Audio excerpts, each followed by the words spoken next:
Good afternoon. Thank you all for being here and being a part of this conversation. My name is Melissa Silverstein. I go by she, her pronouns, and I am wearing a black dress. I am short, and I always say I'm not skinny. And I have reddish hair now? Reddish hair. 18 years ago, I started Women in Hollywood with a question: where are the women? For years, this festival had an incredible dearth of women directors in the competition. There was a year where there was not even a single woman. But that conversation has evolved, and now everyone pays attention to how women fare in the lineup here and other festivals. Now we need the conversation to evolve further without fear, to be more intersectional and gender expansive. Go ahead. Hi, everyone. Thank you all so much for being here. My name is Melanie IREDALE, pronoun she, her. I am the director of Reclaim the Frame. 20 years ago, I should say I'm also a short white woman with blonde hair, wearing black, glasses, red lipstick for the occasion.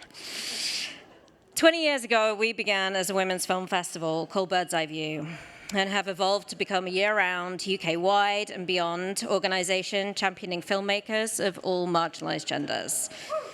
Coming into the charity 3.5 years ago, as a queer woman, I brought with me questions around what our role, remit and responsibility was for our trans and non-binary film communities, leading to our own expansion and to this Beyond the Binary project in partnership with Mel at Women in Hollywood, and couldn't be here today, but also with Mel Hoyes at BFI Inclusion. We go by the three Mels. And I also just want to give a shout out also to Sylvia at BFI, who's helped produce this panel. Thank you so much. So as a database advocacy initiative, I can speak to the stats. In the UK, where the Supreme Court has recently ruled that the Equality Act is based only on biological sex, according to our data at Reclaim the Frame, only 0.6 of international theatrical releases were written or co-written, directed or co-directed by out trans or non-binary filmmakers. We're thrilled to be joined by the writer-director of one of those features today. In the US, meantime, where the trans community is being affected by rollbacks to gender-affirming care, our friends at the USC Annenberg Inclusion Initiative found that transgender representation has shown no meaningful growth in the last decade. In 2023, there was not one transgender character who was named or spoke in the top 200 movies. We're excited for this conversation about how we can all be better allies on our projects, in our organizations, for our audiences, and with wider communities. This is not a discussion about the validity of trans bodies. This conversation assumes their validity as a human right. Rather, it's about allyship. It's work that requires practice, resources, self-criticism, a willingness to share power, as well as an acknowledgement that we all come with individual biases and that transphobia is systemic and patriarchal. For the comfort and safety of everyone, anyone who is disrespectful will be asked to leave. And just note, this girl trained as a bouncer, so she'll take care of you. Beyond the Binary has so far been a series of roundtables at a range of European film festivals, and we're grateful to the many people and organizations who have shown grace and contributed, especially those trans and non-binary film professionals, such as Trans on Screen, who have shared their experiences with us, and from whom we continue to learn and who have helped inform this panel. Before we introduce the panel, we'd like to share with you 2 things we've learned through these conversations. One is the need to get past saying nothing for fear of saying the wrong thing, and instead expand our thinking beyond binary thinking. This work is more than just language, it's practice. The second is to come to this conversation with an abundance mindset. And here we invite you all to join us for a conversation around the struggle for equity as a shared struggle, a shared goal, and will be a collective win when we all get there. If the most marginalised are included, then everyone is included. Thank you again all for joining, and to introduce the panel and to facilitate this conversation, we are so pleased to welcome friend and ally in this work, Director of the Berlinale, TRICIA TUTTLE.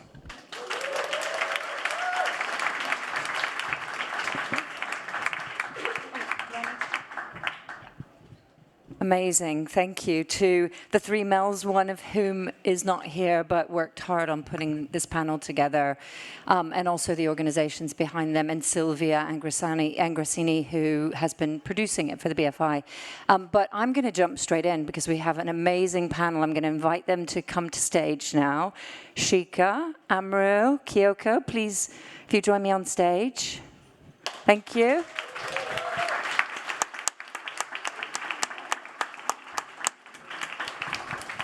Thank you so much. And we'll all introduce ourselves. Thank you for my introduction, and I'll say my pronouns are she, her, and I am a white woman who thinks she's taller than she really is. I'm actually quite short as well, too, and I am wearing black linen trousers, and I have dark circles under my eyes. CHICA. CHICA, would you like to introduce yourself? Yeah, I'm CHICA Andrade from Brazil. I'm a brown trans woman. I'm dressing all black, and you can see how I'm tired in my face. It's going to be a theme. I'm KIYOKO McCrae. My pronouns are she, her. I'm a cisgendered woman of Japanese and Scottish descent, and I have shoulder-length black hair, and I'm wearing a black linen dress with a black and white striped jacket, and hopefully you don't see that I'm tired. Oh, there's mics for all of them. Oh, sorry. Hi there, everyone. I'm AMROU AL-KADHI, writer-director. Pronouns are they, them. I look great. Wearing all J.W. Anderson, sorry about it. Orange tank top, great cargo pants, amazing loafers / slippers. So, yeah, I look great. And I'm Arab. Thanks. Amazing. That's how to perk us all up and not feel sorry for ourselves, too. And I wanted to first ask my panel, we're going to speak for about 25 minutes and then throw open to you. And we want to hear questions, but we also want to hear your experiences as well, especially our trans and non-binary community that are here. We'd love to hear from you as well, too. But CHICA and AMROU, I'd also love to hear particularly from you two what, in these really incredibly difficult times, you know, with the intro, we spoke on some of the things happening specifically in the UK, but rights are being rolled back everywhere. What does allyship in the industry look like? What does it feel like? And how can we be there?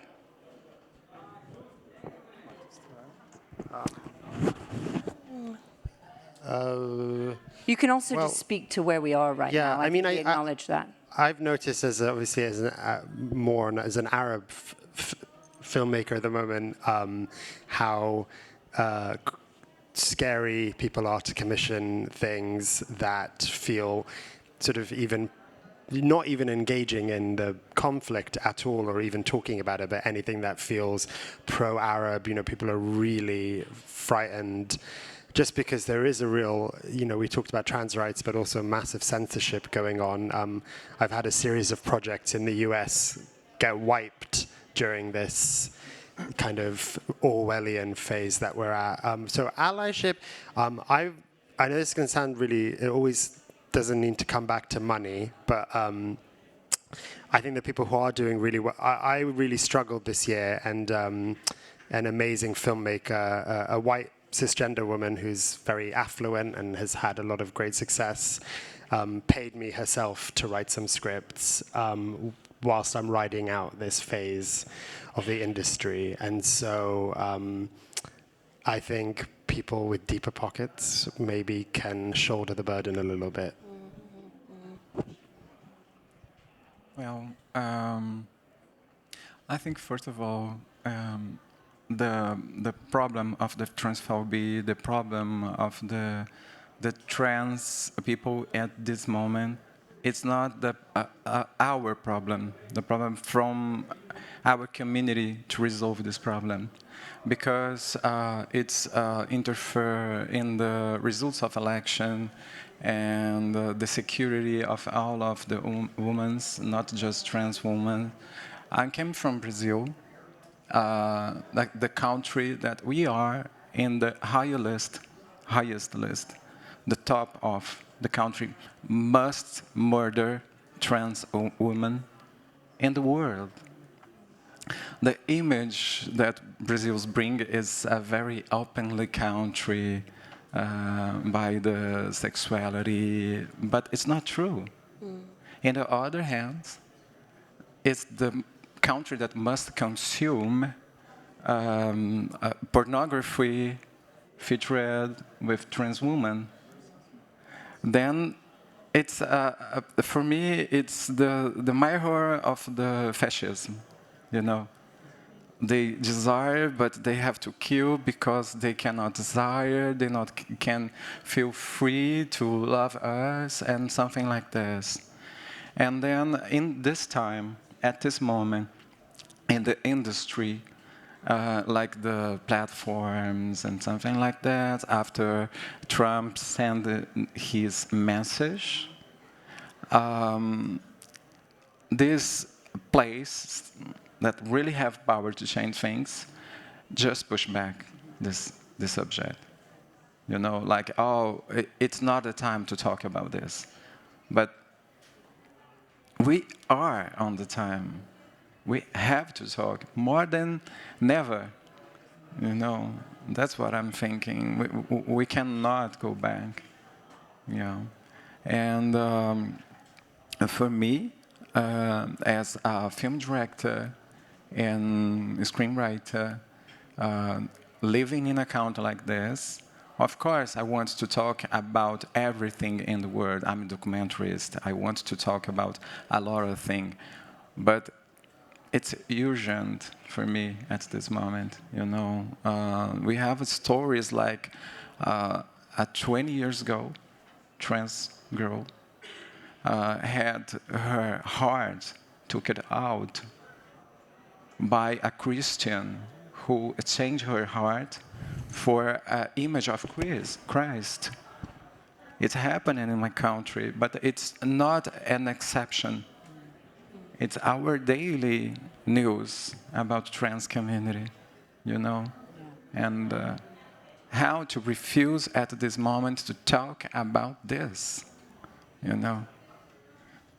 And we'll circle back. I'd like to talk more with everyone about allyship, but chicken and egg, KIYOKO, I know you all changed the language that you use in supporting filmmakers, and can you talk a little to gender expansive? Mm-hmm. Can you talk a little bit about that, but also maybe touch on what KIYOKO is talking about the importance of us maintaining that commitment in these times?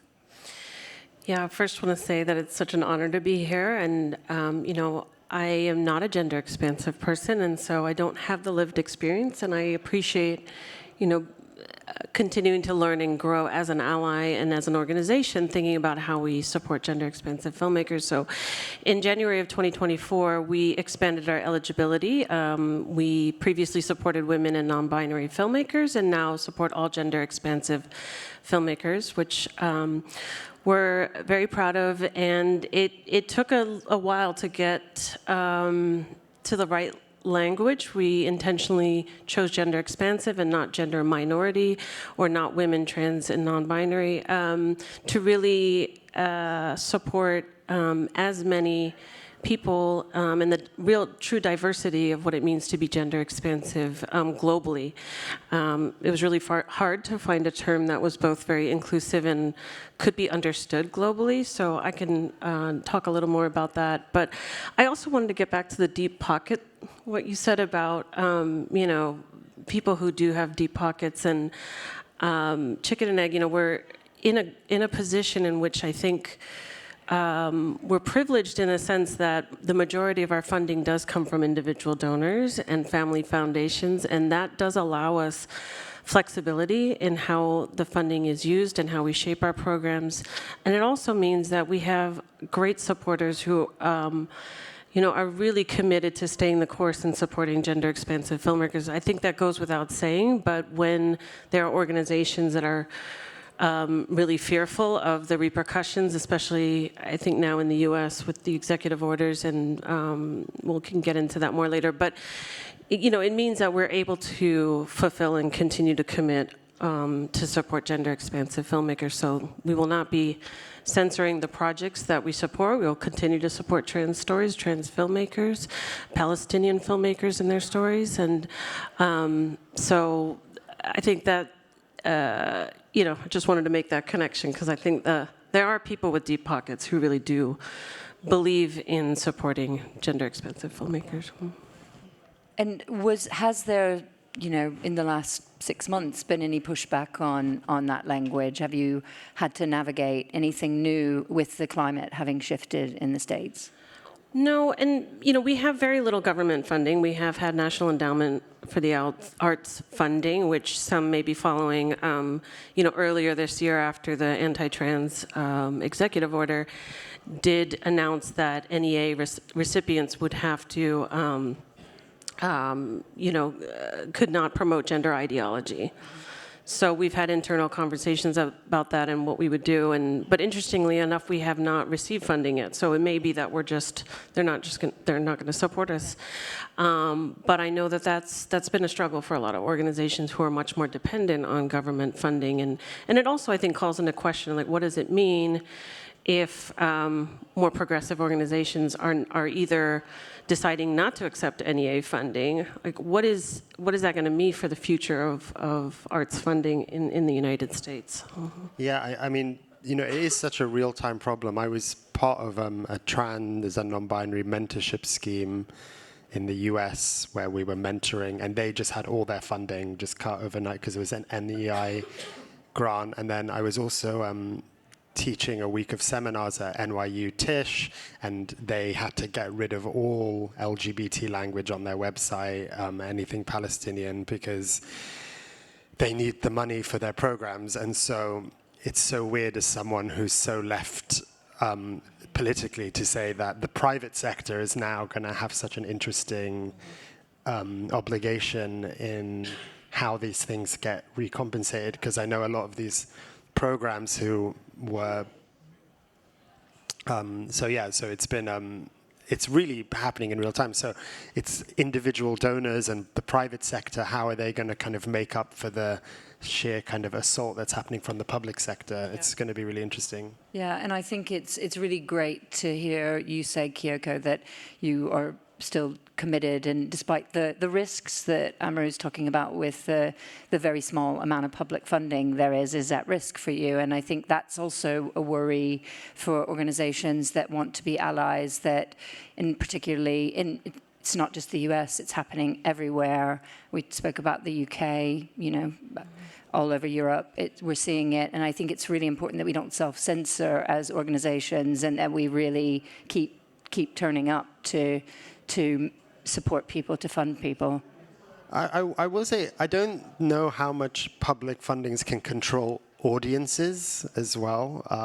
My hope, I was just speaking to someone about this because the commissioning landscape in the US has got so safe, and people are just really commissioning kind of IP that's been made before or stuff that has really famous people in it. But ultimately, if it's all quite derivative and boring, audiences aren't going to have to watch them. And I wonder how much the kind of agency on audiences now to demand the most bold work is going to be incumbent, because they can commission what they like, but in the end, if no one really watches it in droves, then they will also have to rethink that strategy themselves, I think. I wanted to ask you all, it's a question to all of you, like, we are definitely going through a very scary period where rights are being rolled back, but we've also seen some really incredible trans and non-binary work produced in the last decade, in the last 5 years, and I wondered whether you all have a favorite project, something that really inspires you, that you return to, that really, makes you feel good about the work that's been made in the last 10 years. I used to compare the story of trans people at this moment as the story of black people after the slavery. Because in the beginning, people really don't know after this tragedy, this terrible thing that happened. And I'm not sure if it's really finished yet, but okay. And then people really don't know what to do when this free new people walking on the street and doing things on the society. I think this last decade, it happened with us, with trans people. Nobody knows what to do. Now they are going out, walking on the street and doing their stuffs. Some things like all the time, bad comments about you want to take the place of the real women's. Some things like that. Of course, you can't create everything when something is new. And nobody know nothing. Okay, we are here since the beginning of the humanity, of course. We are here. Well, there's no one day in our story that the third gender does not exist, But now, at the last decade, we are trying to live our lives in the society. And of course, in the cinema, you, in the cinema industry, reflect the same. And these people who really have the power to change the things probably don't know what to do. When I participate in some things in my country that call it like women's ta-ta-ta, and then show my picture. You don't know what's happening in the internet. Like, you are not a woman, you cannot participate of this. Like, people are just trying to introducing me to the society, or people like me in the society, And what we see, a lot of hate, just because people really don't know what to do with us. That's what I can see at this moment. Is there something that has been made that you return to that you think is really great practice? Well, I would love to name some filmmakers that we've supported that I think are creating really interesting work, and that is, Kimberly Reed is one filmmaker that we've supported over the years on several projects. Angelo Madsen is currently in our Chicken and Egg Award program and made a beautiful film called North by Current, which he goes back home after the death of his 2-year-old niece. And it's just one of my favorite films. It's so beautiful. I highly recommend everybody see it. And we're supporting a filmmaker now called Cody Stickles, A Texas Son, which is also a kind of a film about returning home as a trans man and navigating his relationship with his father, who is an attorney. Jenny Olsen is another filmmaker who's in our Chicken Award program, who most recent film, The Royal Road, was a really beautiful meditative film. So those are just some filmmakers that I wanted to name that have really been inspirational to me. There's actually a Brazilian queer filmmaker, Marcelo Caetano. Actually, Tricia, I would think when you were still head of Flair, I was 27. Yeah, I was 20. I was 2017, and I was part of the scheme that you were running. And then I watched a film called Body Electric. It's a first feature by Marcelo Caetano, and I'd never seen femmes and drag queens on the screen be so sexually liberated and just happy. I know that sounds really juvenile in a sense, but it's a very defiant film because all the trans characters and the femme characters are having great sex, are driving through Brazil on mopeds with their arms outstretched, and they're so triumphant. And I remember weeping, and the film's really not sad at all. But it was the first time that I think I'd seen a queer femme character feel so, usually the drag character on screen is very asexual, puffing on the cigarette, giving notes, giving thoughts to all the hot gays who are about to have great sex, whilst, she's in a sort of nightgown and she retreats, and then, whereas in Body Electric, I just was like, yeah, we're really hot. So that film, and then he just had a film, I think that was in Cannes last year called Baby, which was a beautiful film. So he really inspired me to find queer joy and queer defiance in really small things. And definitely as an Arab filmmaker, but also as a queer filmmaker, people really want me to. No, that's going to get me cancelled. People want me to do. I shouted to a commissioner, "I'm not going to give you 12 years a drag queen." Sorry. Just people want trauma. Yeah. People want suffering. People want violence. And I don't know what that's about. I mean, maybe we can have a discussion about that. But Marcello resists that and does just beauty and hope. That's what he said to me when I was feeling really low about something recently. He said, our job is to dream on screen, not just show how sad things are. So that's kind of where I am at the moment. Yeah. And I was also just thinking at CHICA about what you said about social media, and it is so very, very toxic. I know, AMROU, we've spoken before about how attacked and vilely attacked you've been as well too. And one of the things, and there's some good recommendations that maybe, Mel, you could tell us where they are from the notes from the other Beyond the Binary panels that they've had. But one of the first recommendations where people were like, delete Twitter, because it is totally vile, and I think you might be subjected to it anywhere, but attacked for making the films that you want to and being the human being you want to. It's a very, very tough space. Should we open to the audience to contribute? Yeah. And do we have a microphone? Are people shouting out? Right. And maybe you could say who you are as well too, just here.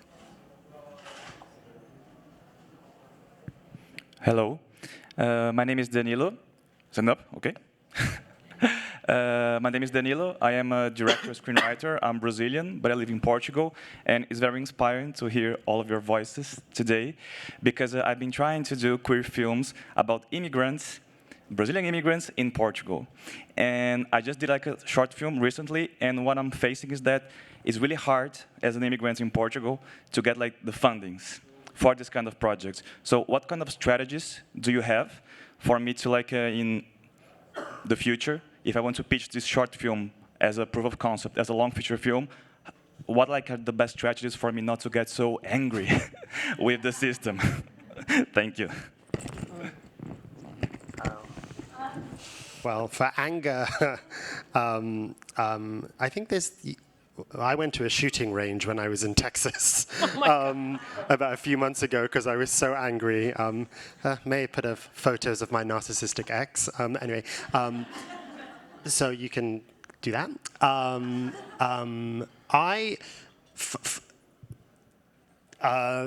Sorry. Or paintball, maybe. Paintball, That would be good. yeah, that's too gentle for the rage I have these days. With shorts, there are... sorry, I'm having twitches right now. Can someone move on? Yeah, sure.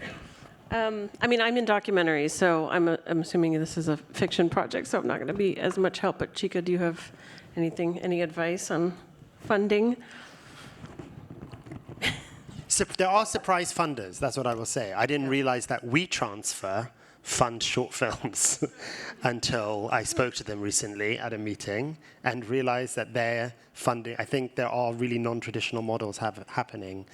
So, God, they're going to be so mad. I'm sure they're going to get about 1,000 pitches after today. But they're funding shorts right now. Who knew?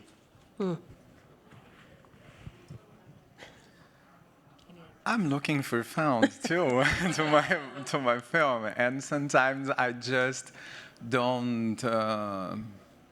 Sometimes I just change everything just to the fund explicitly, you know, because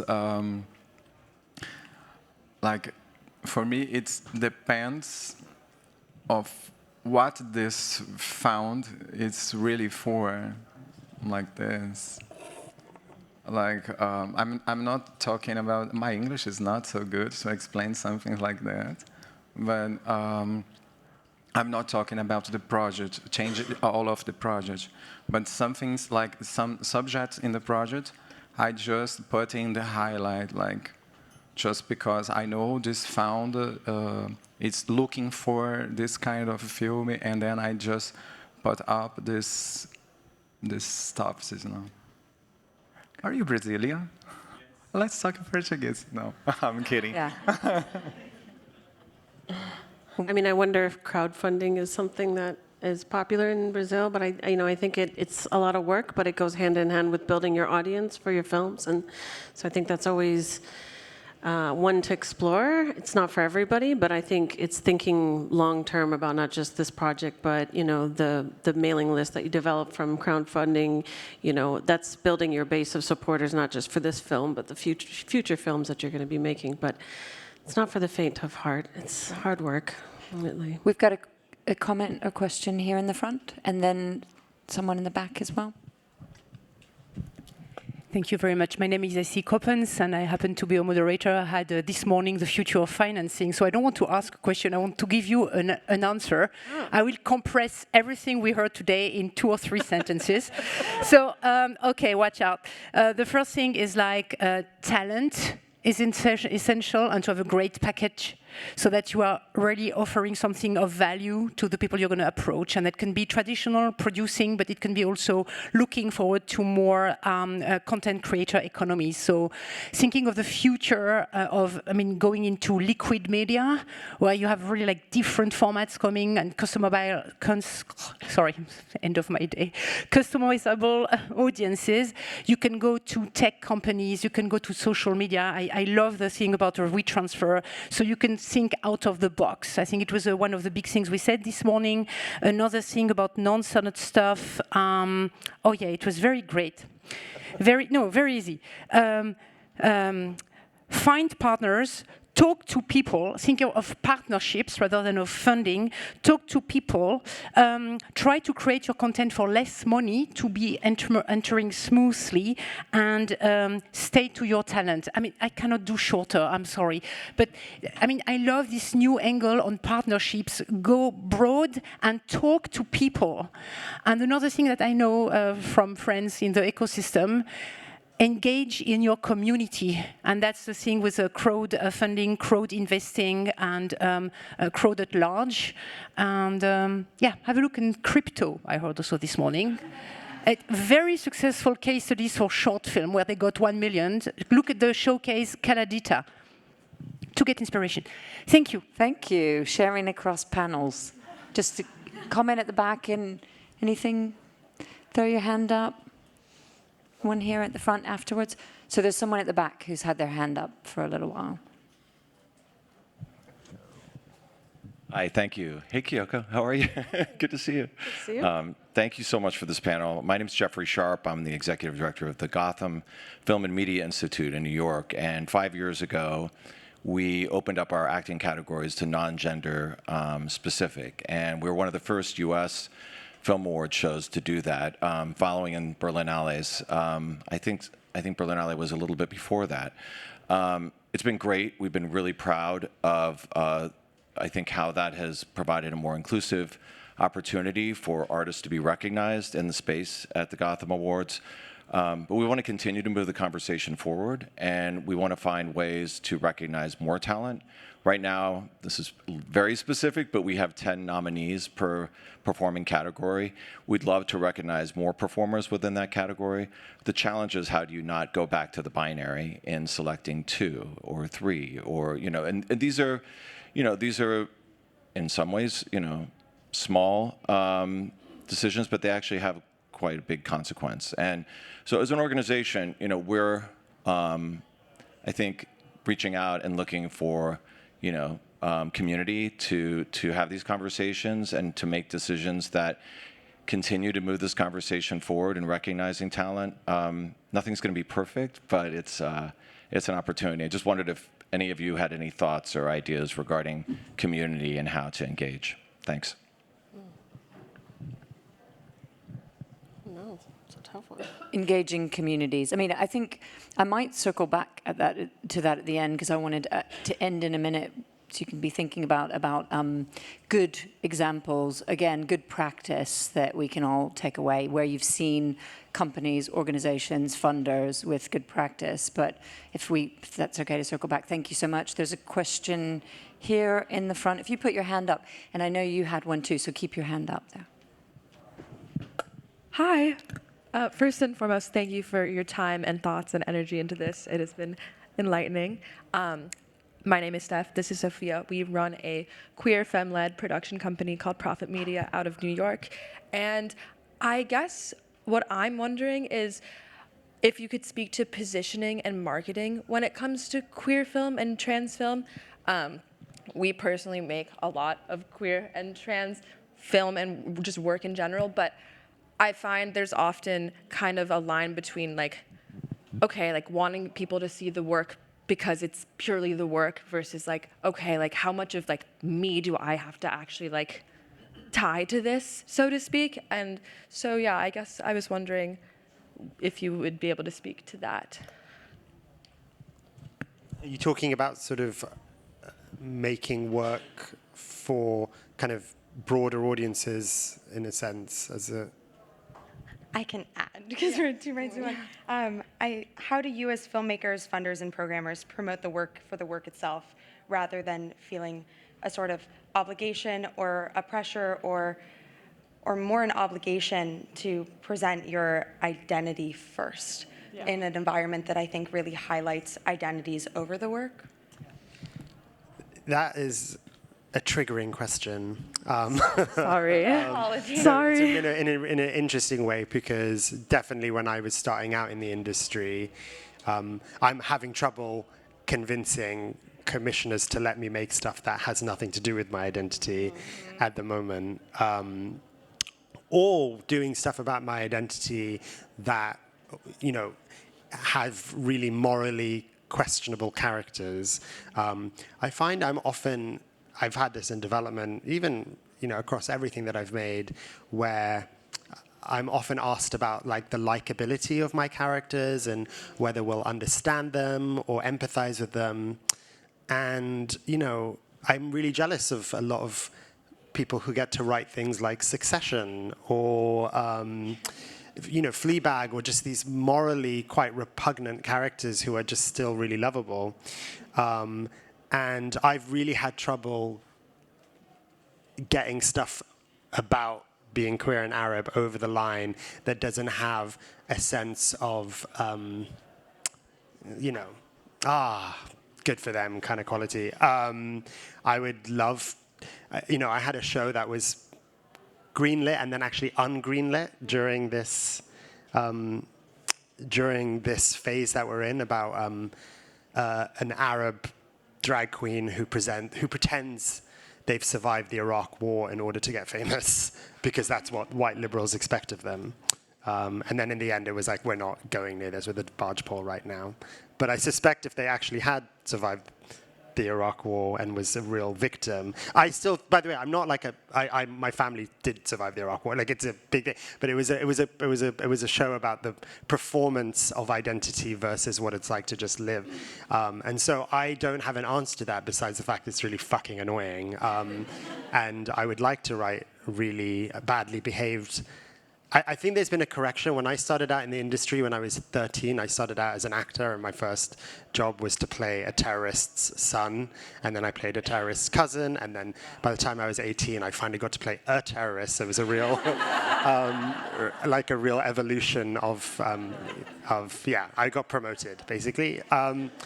And so I think the industry is maybe trying to correct itself by going, well, we now want to give you really likable characters, but I don't think that's that morally interesting to watch. And one thing that I don't like about some of the stuff that I've put out is I haven't been allowed to be as naughty as I want to be. Mm-hmm.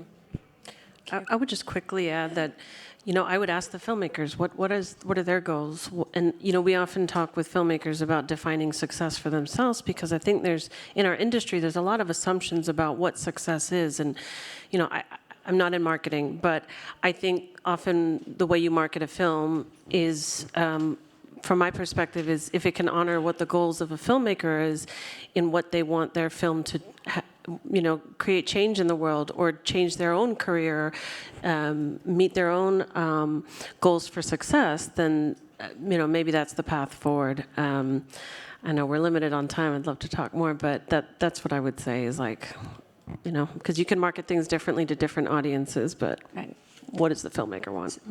Someone in the back has been waiting. Oh, Chica, do you want to, while he's getting the mic, maybe you add.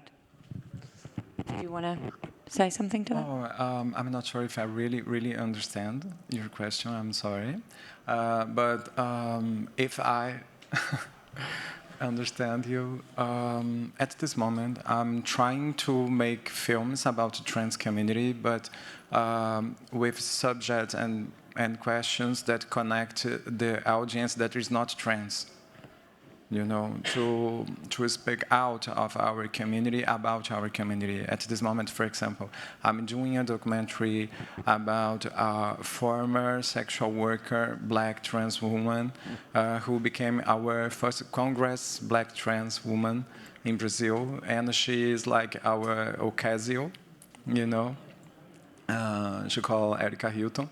And I'm really trying to connect this story about things that are not just for queer community, but it's really about us, but trying to connect to other audiences,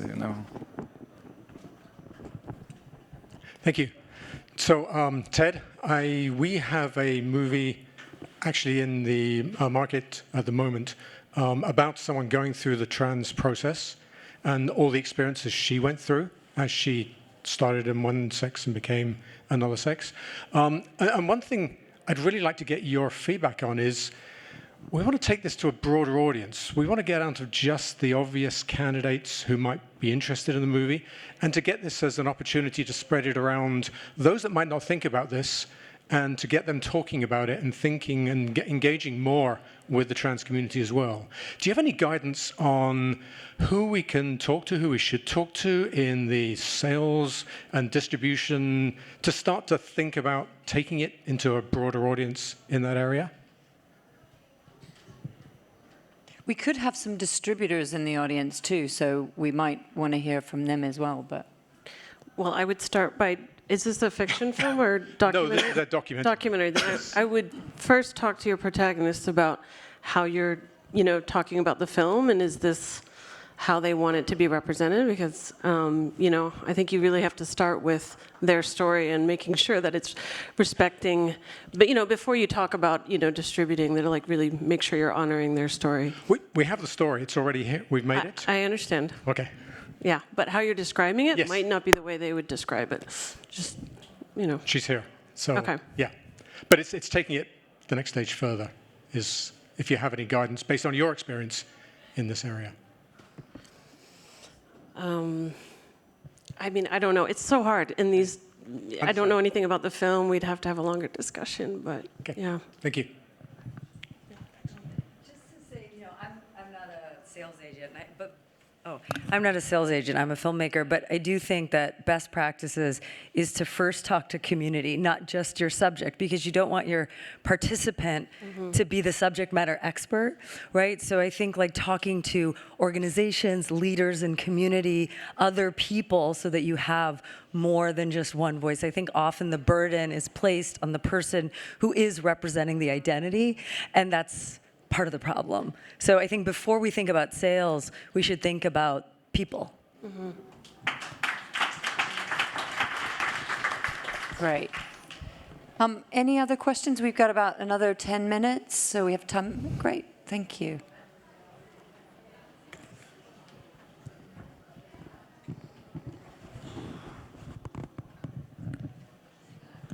Hi, thank you so much for the panel. My name is May. I go by she, her pronouns, and I'm a writer-director. I was wondering, when we're writing scripts about, or not about trans and non-binary people, but about anyone who's gender expansive, and if you're not gender expansive yourself, how can we best incorporate them into our scripts and incorporate people who are gender expansive into our scripts in a way that isn't tokenizing to them?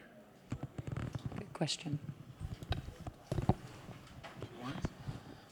Oh, I'm just want to say, I think it's very important at this moment to talk about the trans and gender expansive.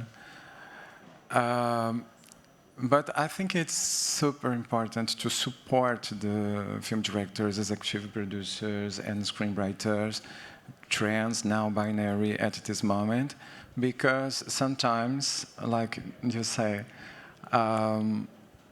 people are trying to talk about us, but make a lot of mistakes. And it's so hard, because you know the good intentions, but just fuck it up, you know? And it's not easy for us, you know, like, waste the opportunity sometimes, and that's it. I do think it's funny, like, I got sent a script recently where there was an Arab character, and it was like a 7-line role in a TV thing that had been greenlit, but it was just like a side character. And the friend of the producer basically sent it to me being like, you know, is this okay? Like, what do you think? And my response was, well, like, you know, a character, like a film isn't a census, or neither is it kind of, I sometimes feel like if you're writing each character like if you would any character that you would write as a good screenwriter, make them emotionally complicated, morally complicated, rather than give them that representational burden, because that is what would make the character quite problematic. I actually just got sent something again the other day, which is a very straight, it's going to be a period drama TV show, and there's a drag character in every episode who just like is everything that you would hate, which is, you know, the moral of the story comes from, let me tell you, loves, back in my day, you know, it's just a crock of piss shit, really. And I think the reason that screenwriter failed so miserably is they tried to make the drag character like a census version rather than like make them an interesting. So I think often when people have that intention to be like, how can I represent this? They're almost forgetting that they're human in their writing. So I know that might be a slightly blasphemous answer, but trying to make them represent too much is what makes them really limited, I think. Thank you so much. Appreciate that answer.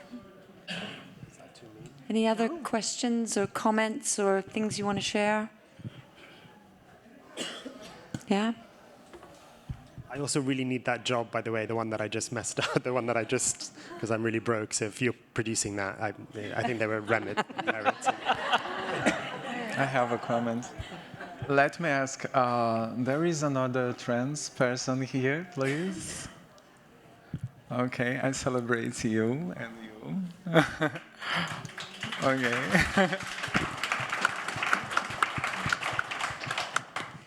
So, No binaries, please. Yeah. yeah. Thank you for... You're not alone. Mel, you need a mic? Was that a question? Hi, I just wanted to give a really, really quick shout out to the work of Trans on Screen. They're UK based, so I'd love to hear if there are international kind of counterparts. But Trans on Screen, among other things, they're consultants, trans-led consultancy, but they're also a directory. So I think it feels like what we're hearing from a few people in the room is that you're looking to collaborate with trans, non-binary, intersex, whether that's kind of writers, directors, or whether that's like below the line talent. Trans on Screen is a good directory as a starting point, and yeah, I'd love to hear if there's international equivalents. That's actually a perfect segue to my final question to the panel, but if anyone wants to contribute as well too, yeah, we'll start with you and then we'll come back to the panel. Thank you. Hi, I'm Theo. I sound American, but I'm from Sweden. Yay. I'm part of I'm founder of Women in Film and Television Trans, which only exists in Sweden at this point, but feel free to join. I may look like a white, cisgender, middle-aged male, but I'm a trans man who came out late. But anyways, I'm also part of a project in the Nordic countries that are trying to develop guidelines for how LGBTQIA+ characters should be portrayed in film and television. So if you have any input on that, I'd love to hear it.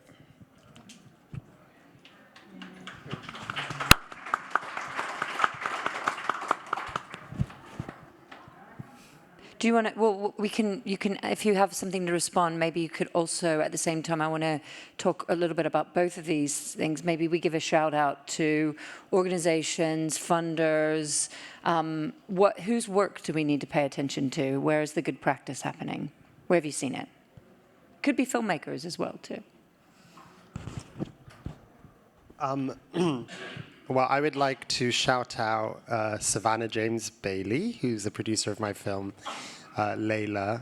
And I think what Savannah just did really remarkably on Layla was to, I just actually came off a film set now where I realized, having made Layla, and how happy everyone was. And we had everyone was queer, and it was such a kind film set. It made the work better. No one left traumatized.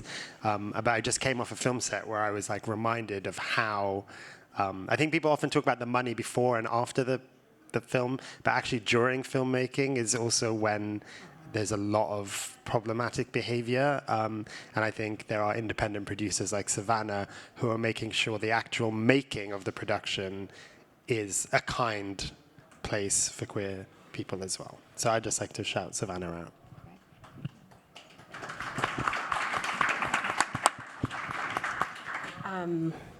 I'm going to forget organizations and feel terrible, but Trans Possibilities, the Intensive at Sundance is one. New Fest, the film festival. There's a couple that come to mind. Maybe come back to me and I'll think of more. Yeah. Watermelon Pictures, Palestinian content, yes, for Palestinian streaming. No Other Land didn't get US distribution, even winning the Oscar, but it's now on Watermelon Pictures, I think, is it? And also, your wonderful organization, sorry, do you want to say a bit about it? Yeah, well, I am a consultant with GLAAD's entertainment team in Hollywood. I work on all across our LGBTQ work, but we do have an incredible transgender representation team that has been doing this for 20 plus years in Hollywood, led by Nick Adams. If you email trans@glaad.org, that's GLAAD with 2 A's, they will read any script, they will support any project in the capacity that you need to the best of their resources. But if you're looking for advice or insights or a lot of the things that have been talked about today, they are based in the US, so of course take that into consideration based on where you might live and work, but they'll do their best to support. So I wanted to share that. Thank you.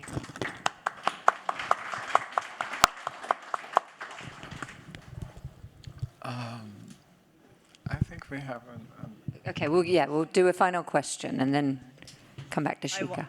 Thank you, sorry. Yeah, I'm always late. I'm Alessia Gasparella from Italy.